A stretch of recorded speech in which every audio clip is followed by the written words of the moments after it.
আপনি কি জানেন আমরা যেই কয়টি কিবোর্ড ব্যবহার করি এটা আসলে মানুষকে ধীর করতে ডিজাইন করা হয়েছিল। হ্যাঁ, ইচ্ছা করেই স্লো করা হয়েছিল আমাদের। 1900 শতাব্দীতে মানুষ টাইপরাইটার দিয়ে লিখত, কিন্তু একটা বড় সমস্যা ছিল, যদি খুব দ্রুত টাইপ করা হতো টাইপরাইটারের ধাতব হাতগুলো একে অপরের সাথে আটকে যেত, মেশিন একদম জ্যাম হয়ে যেত। এই সমস্যার সমাধান করার জন্য ডিজাইনার ক্রিস্টোফার সোলস একটা বুদ্ধি করলেন। সবচেয়ে বেশি ব্যবহৃত অক্ষরগুলো একে অপরের থেকে দূরে দূরে সাজিয়ে দিলেন, যাতে টাইপিং ধীর হয়, মেশিনও জ্যাম না হয়।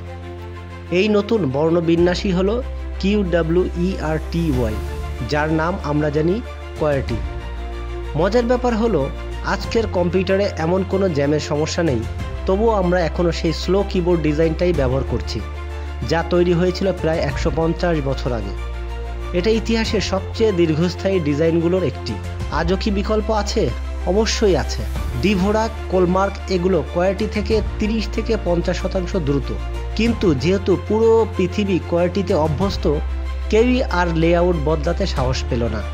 মানে আমাদের কিবোর্ডের অক্ষরগুলো সাজানো হয়েছিল একটি ভুল ঠিক করতে গিয়ে। আজ সেই ভুলটাই আমাদের দৈনন্দিন অভ্যাস হয়ে গেছে।